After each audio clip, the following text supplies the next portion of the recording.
with late game execution.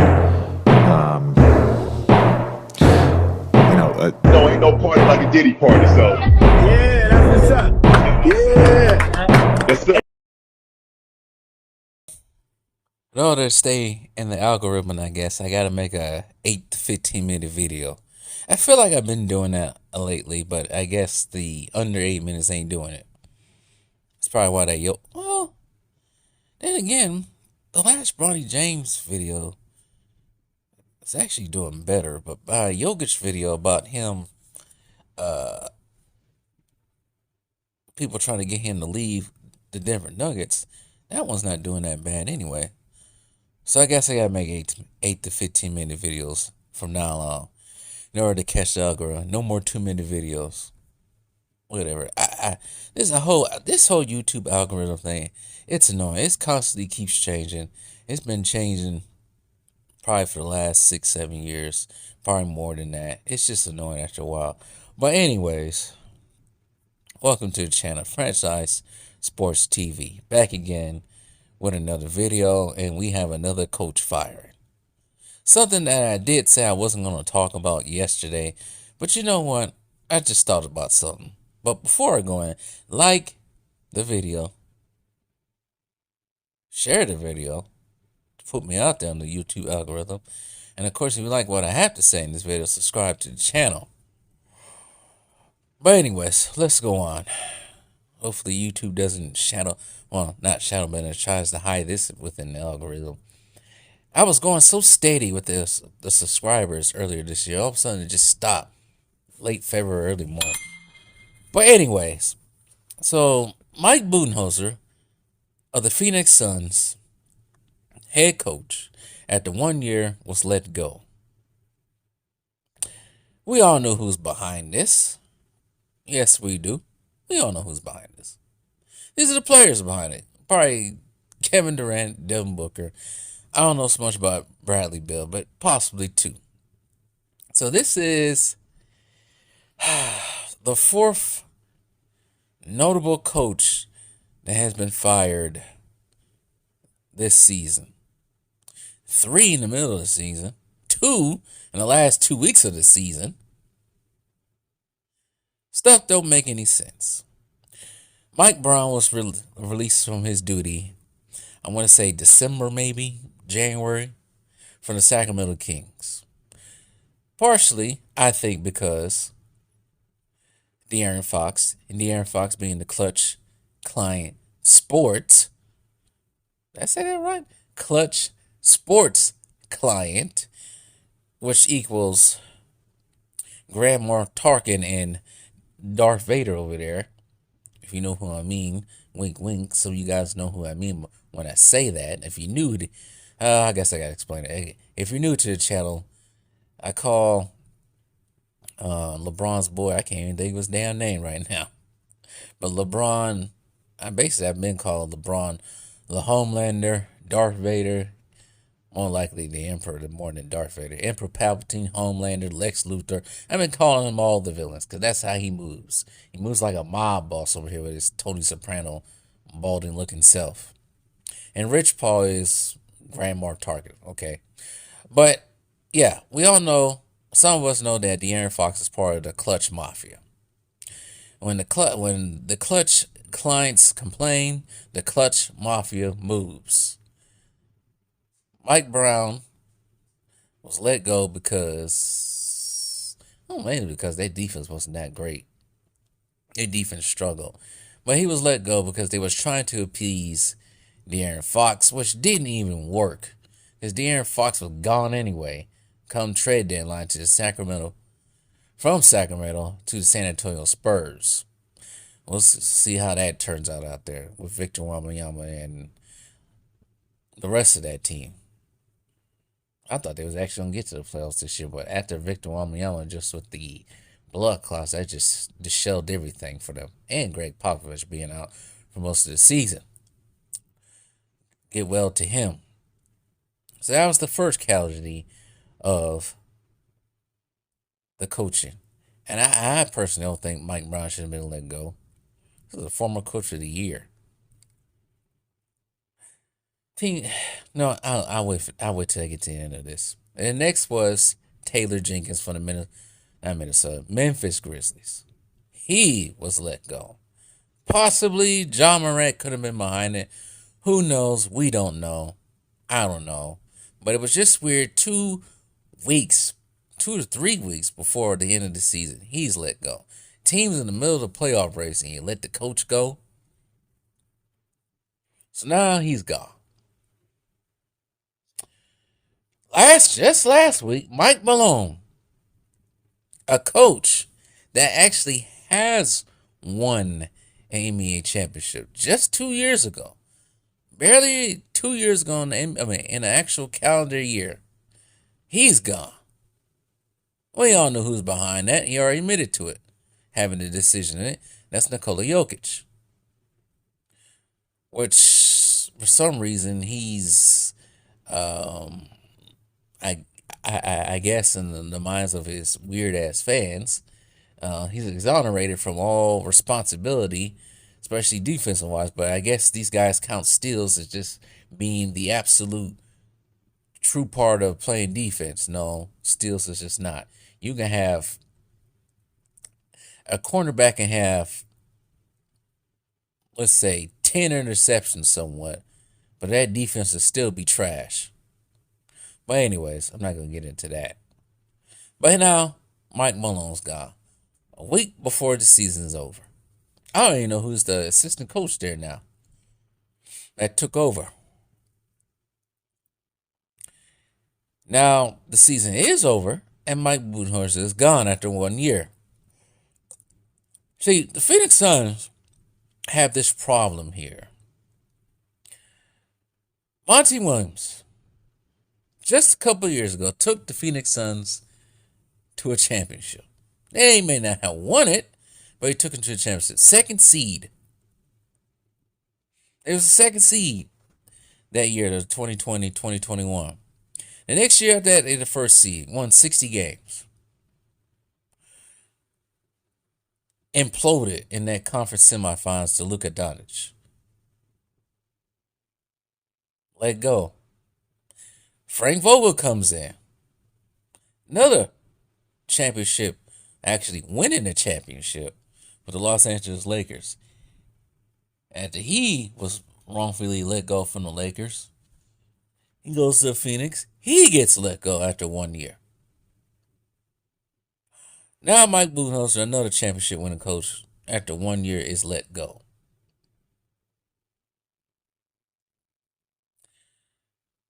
Why?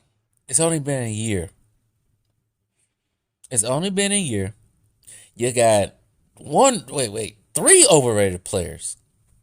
And Devin Booker, Kevin Garnett, and Bradley Beal. Yes, I said it. Overrated. They don't contribute to nothing. They haven't contributed to nothing since, especially Devin Booker, since 2021. Kevin Durant's basically over the hill. He can't do what he used to do. And he ain't no leader. None of them are leaders. Bradley Beal won't waive a trade deadline. A trade clause. No trade clause.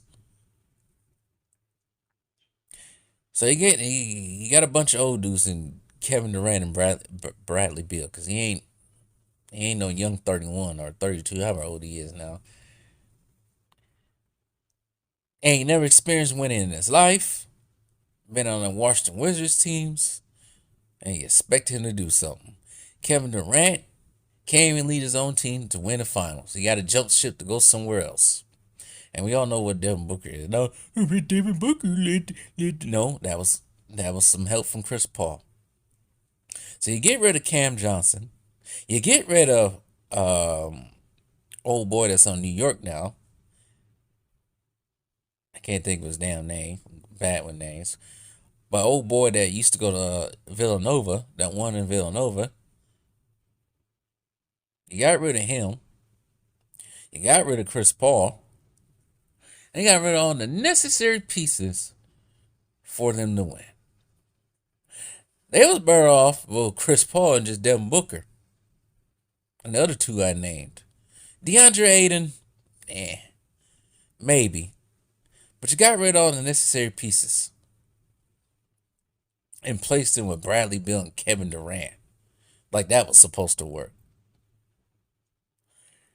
So now they're stuck without a head coach. This new owner, Matt Ishbia, whatever his name is, he don't know what the hell he doing. James Jones, that's the GM for the Phoenix Suns. His job seems like it's been safe. Literally, like put the safe in safe. Because he ain't getting no smoke. Oh, I know why he ain't getting no smoke. We so well should know. Because James Jones used to be LeBron James' teammate. Not just in Cleveland, but also in Miami. That is LeBron's boy, probably one of his soldiers out there, part of the Clutch Mafia. That's possibly could be short-arming KD's career. Because, I know LeBron James doesn't want to be threatened by anybody. As much as I don't like KD, KD should be doing more. And I feel like KD's getting the short end of the stick, not just in Phoenix, but leaving Golden State was getting the short end of the stick. Media's part of that too, forcing his ass out of there, making KD feel incompetent, incapable of doing anything by himself. So he tried to prove himself by going to Brooklyn, and that still didn't work out. KD needed to stop listening to the media. So, in conclusion, I want to say all this, because I don't know who the Phoenix Suns are going to hire next. Because who's going to want that job? They know they're going to get fired, especially if KD's still there. These three are still there. You know what's going to happen? Not just with this Phoenix Suns situation. Eventually, some of these coaches are not going to want to coach these guys anymore. They're not going to want to coach the NBA. Because why would they want to coach the NBA on these NBA teams? They're just going to get blamed and fired midway through the season, or 2 weeks or 2 days before the season ends, especially when they're in the playoff hunt. Problem is, players lack accountability and don't want to change for nothing. They care about stats, themselves, of course. That's the biggest thing. Stats, money, 304s they don't need. That's what they care about. They don't care about the game. They don't care about getting better. They just do enough to keep themselves relevant. That's what's going on. Diva type attitudes. And no coaches want to deal with that if you can't wrangle them in. So that's the great thing about Michael Jordan. He wasn't no diva. He listened because he wanted to win. He wanted to be a leader and had the mindset to win. These guys their desires are different from what they used to be from these players back in the day. Problem is, they get too much money, so they don't act like they're on top of the world and don't know how to fix anything about their game. That's a big issue. So I think eventually some of these coaches are not going to want to coach anymore. They're just going to say, F it. Take my money, I'm done. I think Monty Williams might be the first one. He might just say, I'm done coaching the NBA. Maybe some of these dudes might go to college. But I don't know with these NIL deals. It'll be the same problem. Maybe they might go coach out of high school or something. Maybe coach at a D2 college somewhere. But it's hard coaching the NBA, especially when these guys are not accountable for anything. You're just going to get blamed. It makes no sense why the Phoenix Suns are getting ready to coach every year now. The Lakers ain't too far behind it, but I'm not even going to say that about JJ Redick. So I think that might be going a little bit too far. I don't think it's really going too far because he deserves all of it. But I'm just saying, Lakers have had, since LeBron's been there, how many coaches have been there since LeBron been there? Was it like Luke Walton, Frank Vogel, Darvin Ham, now JJ Redick? I forgot, was there somebody else before that? And Lakers have a ton of coaches in the last 15 years, ever since Phil Jackson retired. They had so many coaches. Shoot, he ain't gonna forget about Mike Brown. Old boy that used to coach for the Phoenix Suns and Houston Rockets. I can't think of his name right now. Byron Scott. It's ridiculous. It's ridiculous. Popovich, Popovich has seen. If it wasn't for Popovich's current element right now, he ain't seen everybody. He ain't seen all 29 other teams switch coaches like freaking shoes now. Maybe exceptions for some others. But I think I don't think he is. He is the longest tenured coach right now. Greg Popovich. He's been coaching since the 90s. Where everybody else has moved coaches at least 10 times in the last 30-something years. He's been coaching the San Antonio Spurs now, almost 30 years now. It's crazy.